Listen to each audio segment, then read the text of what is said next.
My name is Rosin. I'm an educator who became the first woman corporate manager of an aerospace company, Fairchild Industries. I'm a space and missile defense consultant. I've consulted to a number of companies, organizations, government departments, even the intelligence community. I was a consultant to TRW working on the MX missile. So I was part of that strategy, which turned out to be a role model for how to sell space-based weapons to the public, the MX missile being yet another weapon system that we didn't need. And I founded the Institute for Security and Cooperation in Outer Space, a Washington, D.C. based think tank. I'm an author and have testified before the Congress, the President's Commission on Space, and to a number of committees of that kind of relevance.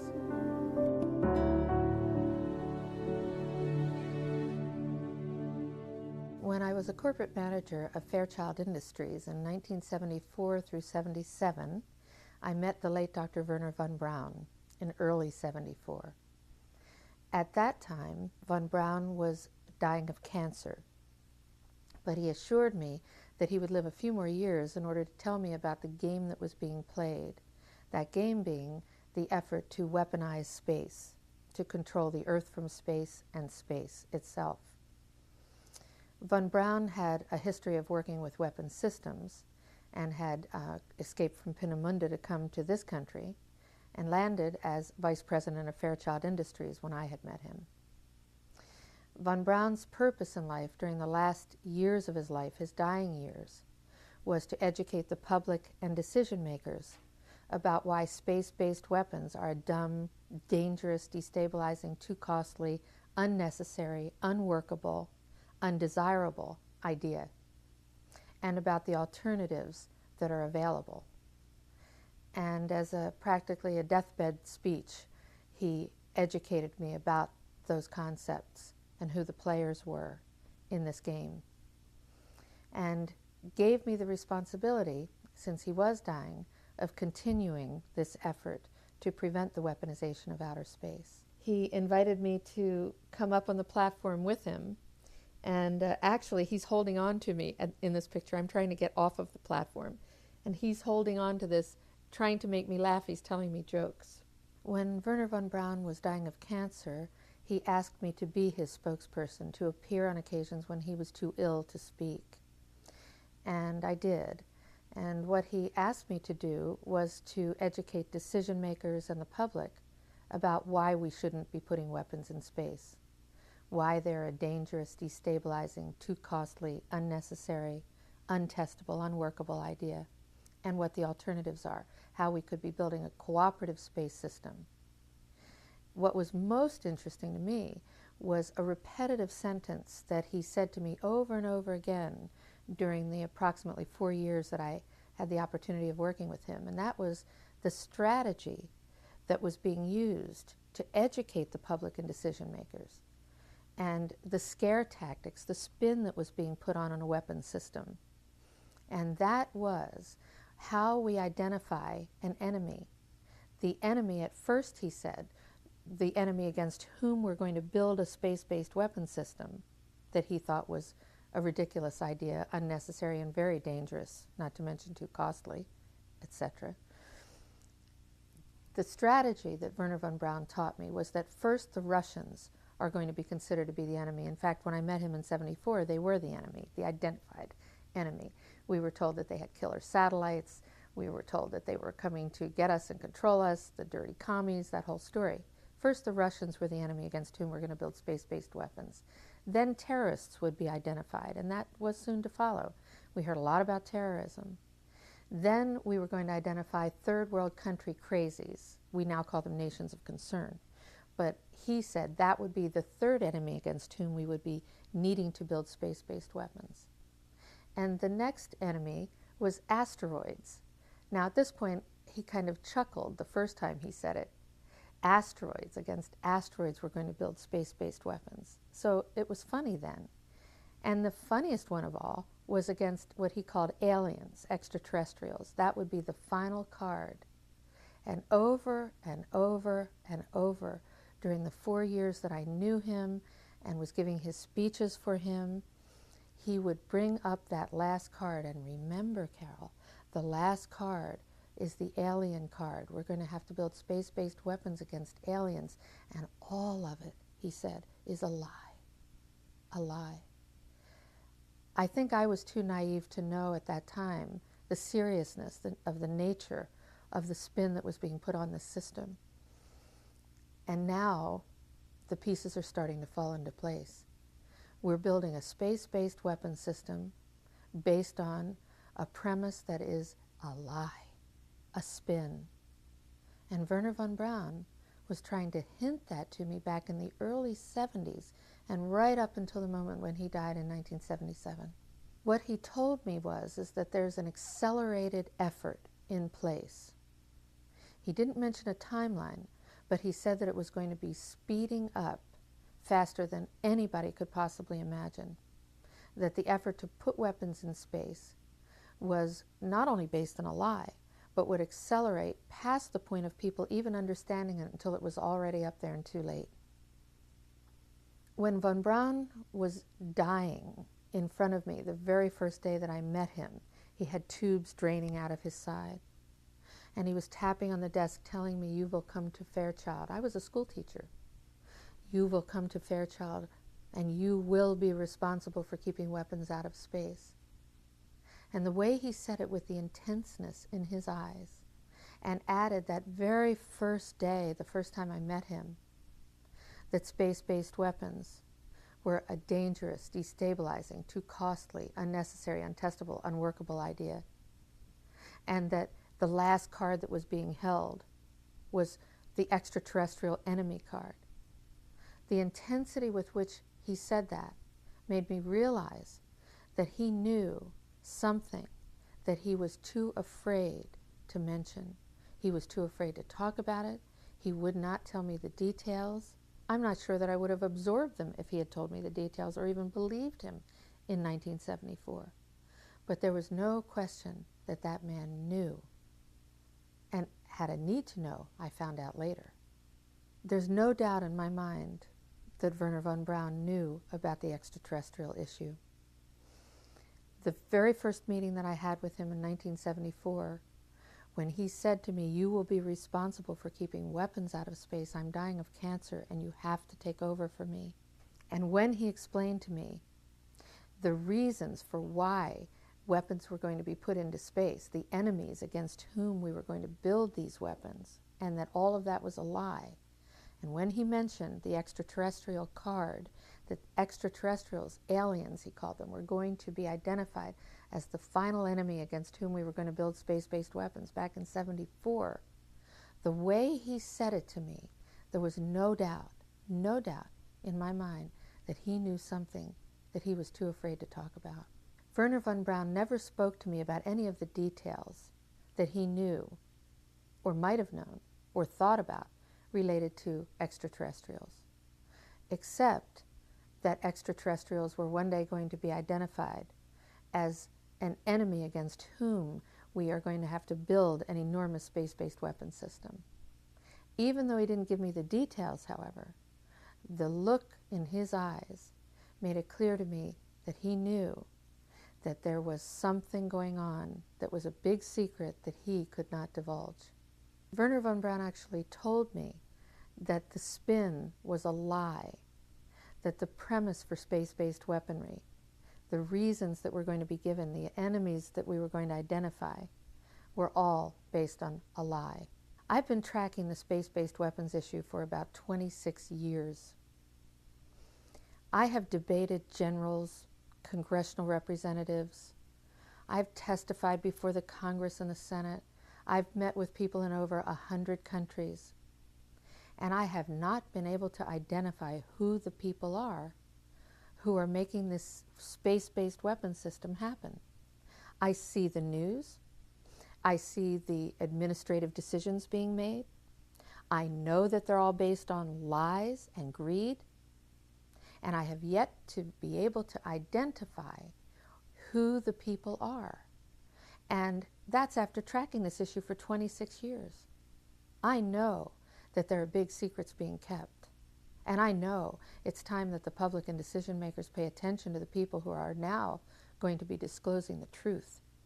And then we need to make some definite changes and build a system in space that will benefit every single person and all the animals and the environment of this planet. The technology is there.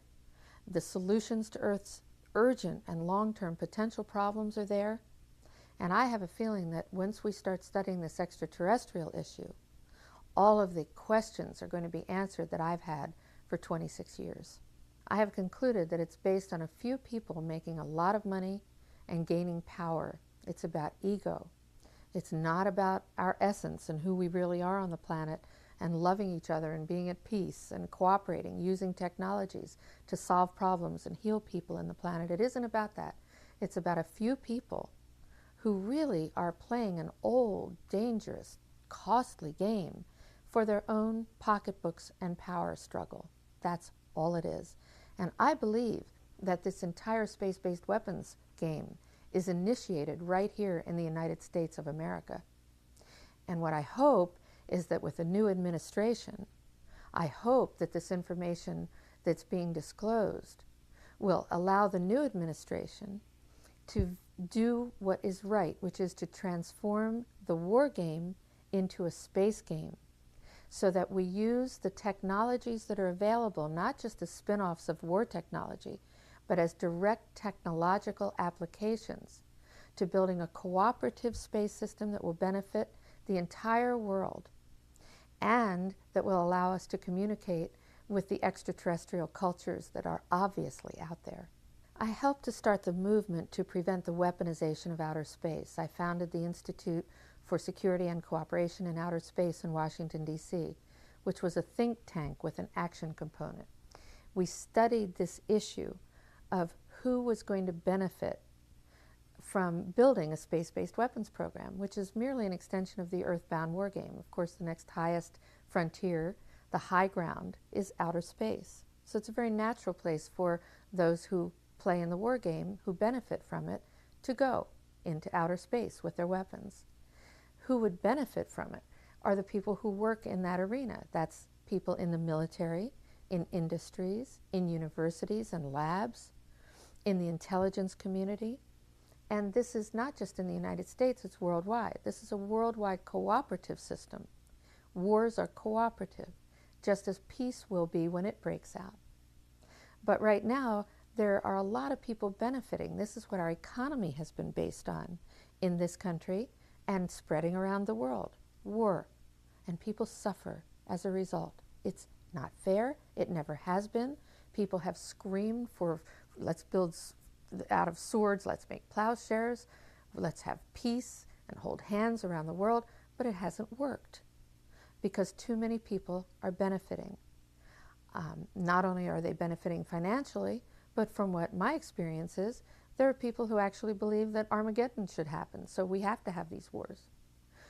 So it's going from the pocketbook to the religious right. Some people who actually believe that we have to have wars for these religious reasons. And there are people who just love war. I have met warriors who love to go to war. And then there are the good people, the soldiers, who just take orders. And they have to feed their children and send them to college, so they want to keep their jobs. People in laboratories have told me they don't want to work on these technologies for war, but if they don't, they won't get a paycheck. Who's going to pay them? And what I see is that there are not only dual uses for these technologies, but there are many uses for the same technologies.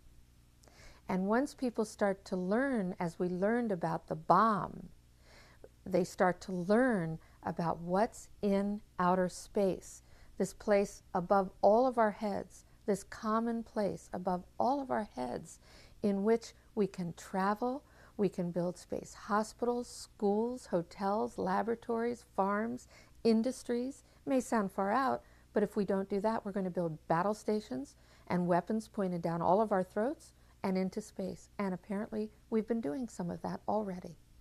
So we have a choice now that can be made. We can all benefit all the people in the military-industrial complex, in the intelligence community, in universities and labs, in the United States and all over the world, we can benefit. We can just transform that industry so easily with just a decision based on our highest consciousness, on our spirituality, and on the fact that we have no choice unless we all want to die, and we don't. Not yet, anyway. So now we can all benefit financially, spiritually, socially, psychologically, and it's technologically and politically feasible to transform this game now, and everybody will benefit. In 1977, I was at a meeting in Fairchild Industries in a conference room called the War Room. And in that room were a lot of charts on the walls with enemies, identified enemies, names that people had never heard of, names like Saddam Hussein and Gaddafi. But we were talking then about terrorists, the potential terrorists. No one had ever talked about this before, but this was the next stage after the Russians against whom we were going to build space-based weapons, these terrorists. And I stood up in this meeting and I said, excuse me, why are we talking about these potential enemies against whom we're going to build space-based weapons if in fact we know that they are not the enemy at this time? And they continued the conversation about how they were going to antagonize these enemies, and that at some point there was going to be a war in the Gulf, a Gulf War. Now this is 1977. This is 1977. And they were talking about creating a war in the Gulf region when there was $25 billion in the space-based weapons program that yet had not been identified. It wasn't called the Strategic Defense Initiative, at least, until 1983. This weapons system then had obviously been going on for some time that I didn't know anything about. So I stood up in this meeting in 1977 and it said, I'd like to know why we're talking about space-based weapons against these enemies. I'd like to know more about this. Would somebody tell me what this is about? Nobody answered. They went on with this meeting as though I hadn't said anything. And suddenly I heard myself stand up in the room and say, if nobody can tell me why you were planning a war in the Gulf when there's a certain amount of money in a budget so that you can create the next set of weapons systems that will be the beginning of the sell to the public about why we need space-based weapons, consider this my resignation, and you will hear from me again. And nobody said a word, because they were planning a war in the Gulf, and it happened exactly as they planned it, on time. If anyone had any doubt at all about how far advanced the research and development program, the largest R&D program in recorded history, is today, these books are proof. This is the National Missile Defense Deployment Environmental Impact Statement, but it comes in 4 huge volumes, and they're being sent all over the country, maybe even to different parts of the world, to our allies. There were lists on the wall of identified enemies against whom we were going to build space-based weapons. They were also talking about the plans to create the Gulf War, and that's when the Gulf War was first being planned, back in 1977. Who was at this meeting? The room was filled with people in the revolving door game. There were people that I had seen once in a military uniform and other times in a gray suit and an industry outfit. These people play a revolving door game. They work as consultants, industry people, and or military and intelligence people. They work in the industries, and they revolve themselves through these doors and right into government positions. I stood up in this meeting and asked if I was hearing correctly, that when there was $25 billion expended in the space-based weapons budget, the research and development budget, that there was going to be a war in the Gulf, stimulated, created, so that they could then sell the next phase of weapons to the public and the decision makers. That this war was going to be created so that they could dump the old weapons and create a whole new set of weapons. I had to resign from that position. I could no longer work in that industry. And in that room were the revolving door people. They were people whom I had seen in military uniforms, in their gray pinstripe business suits, the same people. I see them then getting jobs in the government. They're affiliated with the intelligence community and or universities. This is the military-industrial complex, and they are in revolving door jobs. In about 1990, I was sitting in my living room looking at now the money that had been spent on space-based weapons research and development programs. And I realized that it had come to that number, about $25 billion. And I said to my husband, I am now going to stop everything. I'm going to stop and sit and watch CNN television, and I'm going to wait for the war to happen. And my husband said, well, you've finally gone over the lid, you have flipped out. Friends said, you have really gone too far this time. There is not going to be a war in the Gulf. Nobody's talking about a war in the Gulf. And I said, there's going to be a war in the Gulf. I'm going to sit here and wait for the war in the Gulf. And it happened, right on schedule.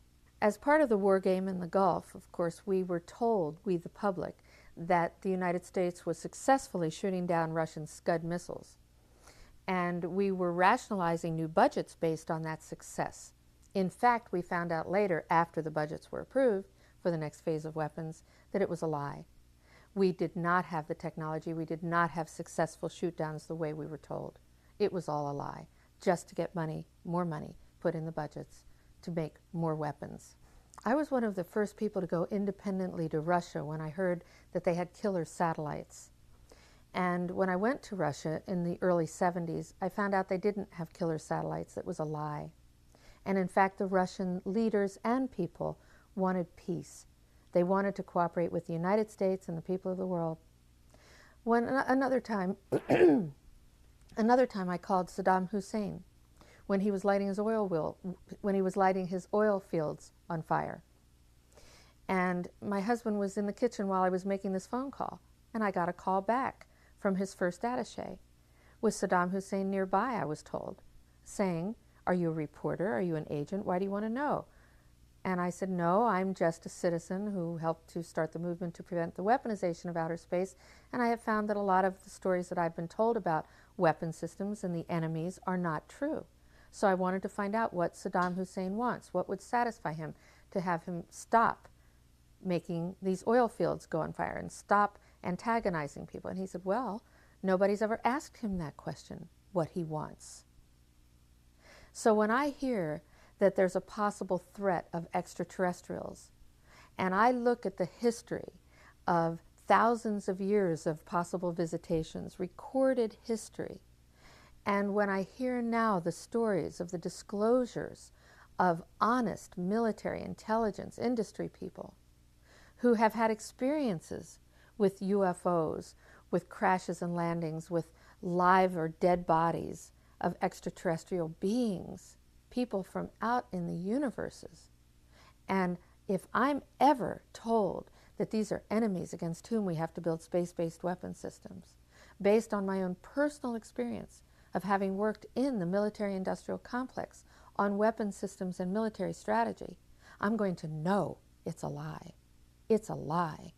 And I'm not only not going to believe it, but I'm going to go out as loudly as I can and tell everyone to take a look.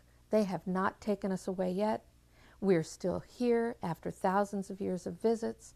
If in fact they're still visiting us now and people are working with ETs, live or dead, if they're taking photographs, if they're experiencing all kinds of UFO experiences, then we have to look at this as something that is not a hostile occurrence.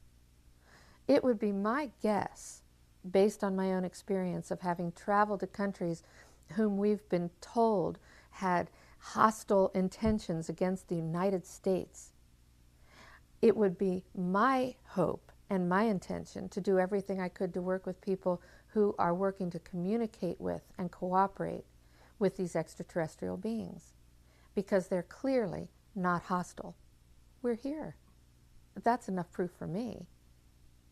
I have a vision based on the new information that I'm learning about related to extraterrestrials and the information, the technology, the techniques for communicating and sharing information, that we have the potential on this planet now of actually living in a state of peace based on the information, the technology, the direct applications of all of that to all the people of the world, to our environment and other animals, the plants, the air, sea, and land. I think that we can have a clean and healthy environment with a happy, peaceful, dancing, musical, artistic planet with people who want to make money. They can still make money with their investments.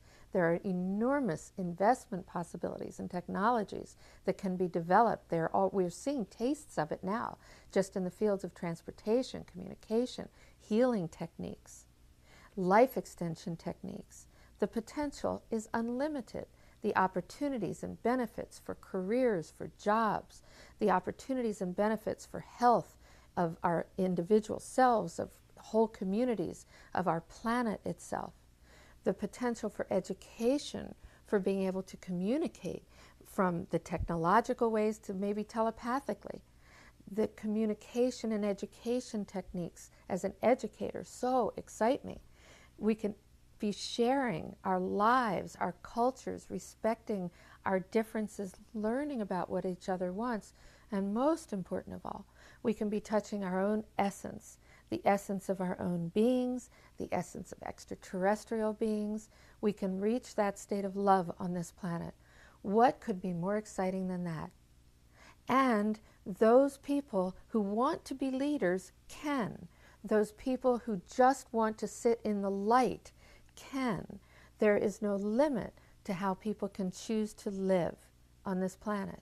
We have a chance to do that, and I think the window is closing rapidly. I don't think we have much time in which to make that decision. We're too close in too many ways to either dying our physical bodies, to having some horrible disaster happen, to having some sort of war take place, whether it's from a high technology or an exotic weapons system, or a bacterial or viral, a biological or chemical warfare, a suitcase bomb, an atomic bomb. I mean, what are we talking about when we have the capability of communicating worldwide? I see that as a vision that's a reality. There's no question that we can have that right now, but it takes a leader. And from what I hear from talking with soldiers, industry people, university people, with the people around the world, is that it has to start with the United States president, and that's whom we all have to reach. If you're international, if you're around the world, if you're in the United States of America, whether you're from any party or any belief system or any religion, the United States Commander-in-Chief, the President of the United States, is the person that needs to be reached. And we need to say that we want an ultimate, comprehensive, verifiable ban on all space-based weapons, including exotic weapons that we have yet to dream about. Wernher von Braun gave me the assignment of preventing the weaponization of outer space from happening. But what he said to me over and over again was that his real concern, his greatest concern, was about psychotronic weapons. Did he discuss what those were? No. He didn't discuss what they were, but he repeated over and over to me that this was the real concern. This is what we should really be concerned about. But he would add, the public, however, won't understand that yet. So let's just call for the ban on space-based weapons. That can be understood, it can be measured, it can be done. And once you have a ban on space-based weapons, you've put a lid on the arms race. People have become aware, they've become connected consciously, and they will begin to understand that there are alternatives. But his real concern, the biggest concern he had, was about the psychotronic weapons. Those are mind-controlled weapons, mind-controlled people or technology. Very dangerous weapons. The first big speech that I gave for Wernher von Braun was in July of 1974. It was soon after I had met him, just a few months after I had met him. He gave me the assignment of speaking in Chicago at McCormick Hall to 18,000 people. The only other speech I had ever given was in a PTA meeting, and I had rehearsed that speech in the mirror the night before about mustard being squirted in the cafeteria by the children. I was so nervous. Now I was going to appear before 18,000 people. Nervous takes on a new meaning. What he said to me was, however, I'm going to send you 5 books in a taxi cab, take these pink index cards and take some notes, and you will introduce a live satellite demonstration, the Fiji Islands, some other countries, and you will tell about this live satellite demonstration. I had no idea what he was talking about. And he said, but that's not a worry either. Don't worry, you don't have to really read all of these books because I'm going to transmit the speech to you. And I said, how are you going to transmit the speech to me? You're going into the hospital. And he said, I'm going to transmit it as though you're talking on the telephone. Well, I memorized the best I could these little pink index cards, and I got up on the stage. There were 18,000 people in front of me. There was a podium with my picture on it. I had to put my hand over the screen. I had no idea what I was going to say because I couldn't see the pink index cards because I was perspiring and it was dripping down my face. When suddenly I heard in my left ear Werner von Braun talking to me like he was talking on the telephone. And he transmitted this speech to me, the entire speech, for 35 minutes in my left ear. I heard myself then talking about KU band and C band, and I was just repeating what he was saying. But he was in a hospital bed on the East Coast, and I was in Chicago with nothing, no technology in my ear, standing in front of 18,000 people, listening to him transmit the speech. It was amazing. Did he ever relate to you how that was effected? No, he laughed when I asked him. He thought it was funny. I sent it with my autograph to him. I thought that was funny, that I would sign my autograph to him. But he sent it back now with his, and he says, to Carol Sue, this time it was my turn, Werner von Braun. When Werner von Braun transmitted into my left ear this entire speech from the East Coast to Chicago, it became very obvious to me that we humans have absolutely no idea except what we're told by people who are making money on the next levels and phases of technological developments, that we are purchasing as consumers what is possible. We have barely touched the tip of the iceberg of what the mind is capable of creating. And we create all of these technologies, including our own attitudes, our own philosophies in life, our ways of behaving and relating to people, our choices that our minds, our egos create. That became very clear to me as I started actually integrating the fact that he had transmitted the speech to me and it was real. And I didn't go public about that for years because I knew that people would not believe me. They would think that this was completely insane. But in fact, it happened. It was real. There seems to be some reason to discredit very viable and very reputable witnesses when they say something is unidentified. Well, you show me the individual that can identify everything in the heavens, and I will show you the second coming.